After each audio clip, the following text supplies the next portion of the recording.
So I was looking at this parody account under the name Uhuru Kenyatta. You know, this account is verified on X, that is Twitter. And it resurfaced some few days ago. And the first post which, the account made was that the account was resurfaced so that Uhuru Kenyatta, in quotes, can be interacting with Kenyans and at the same time interacting with the foreign nations based on the fact that he still has a legacy to play in handling some international relations matters. So this parody account is very active and it has come rightly well, because however much we can be doubting the authenticity or whoever is handling it, whether Uhuru Kenyatta is sometimes giving information to be passed or somebody just created it with intention to take advantage of Uhuru, I think it is the right time for us to start hearing things about Uhuru Kenyatta, and we need to see Uhuru Kenyatta conversing with Kenyans, not just physically when he makes public address, but through social media, because that is where the conversation is. That is where the real talk is. So this parody account, I think it's rightly timed.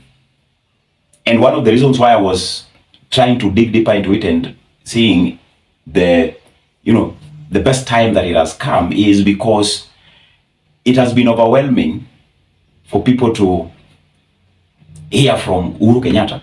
What is it that is next? Where is he? How is he operating? What are we expecting? And there is this one post which came actually saying that, in fact, the account posted that in 2027 we still have hopes.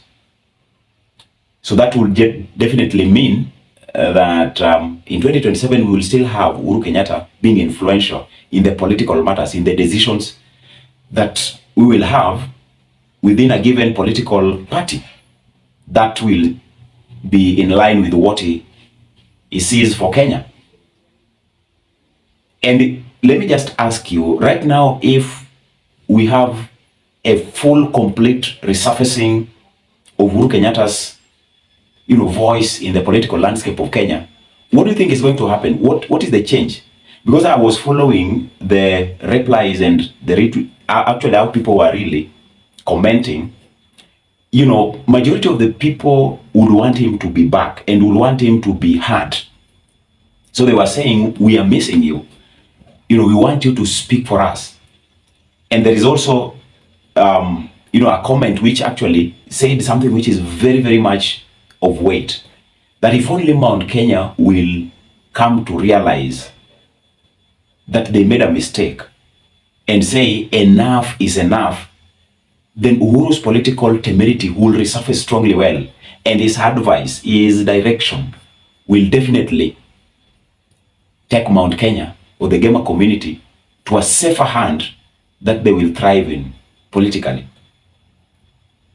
If you also look at this account, the way it is presenting, tweets and actually setting the conversation line, there is also intention which I think is behind this account, and somebody who is operating it strategically well to take over Mount Kenya. And taking over Mount Kenya can be in just one very key way, and that is to have a voice that will speak for Mount Kenya. Right now, Mount Kenya guys have not had who can speak for them well.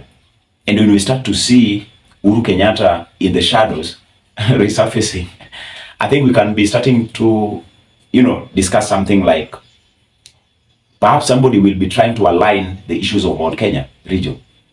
We have realized that anybody who is standing up for the Mount Kenya community, for him to be heard steadfastly well and to bring change, he must not align to William Ruto's ideology, because the ideology of William Ruto has not been substantiated to be sustainable in the long run. So if you want to be the kingpin of Mount Kenya region, I think it would be very difficult for you to sell yourself if you still go with William Ruto's ideologies. So it must be somebody who is totally different, somebody who is new, and somebody who is coming with another narrative altogether.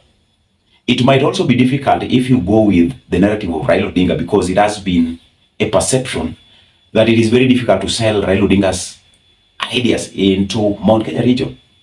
So if it is supposed to be somebody who sets a new trend, then they come up with a medium-centered conversation line that will pick up from both extremes. You know, whether you are in Ruto's camp or you are in Raila's camp, opposition, definitely you will find that you are flowing well with whatever they are bringing on board. And if you look at the flow of tweets and everything, the conversation lines, you know, this account is at one time saying we need to give Ruto time to deliver, we need to love our country and, you know, pledge our allegiance to the government of the day. At one time, he is sarcastically attacking the government of the day, you know, saying that people should be given time to note exactly what the government is doing. The government should come up and consider the interest of the people. So if you look at everything happening, you can identify or you can try to detect that perhaps somebody has connected deeply with Uhuru Kenyatta, and any information that is coming is strategically positioned for Uhuru Kenyatta's voice to be heard, even in the shadows, in the dark. You know, he is like a spy who doesn't want the identity to be revealed, but the influence or the impact that they dispense whenever any activity is carried out by them is felt in a cross-sectional manner. So this account is very active and people are really, really following this account so much.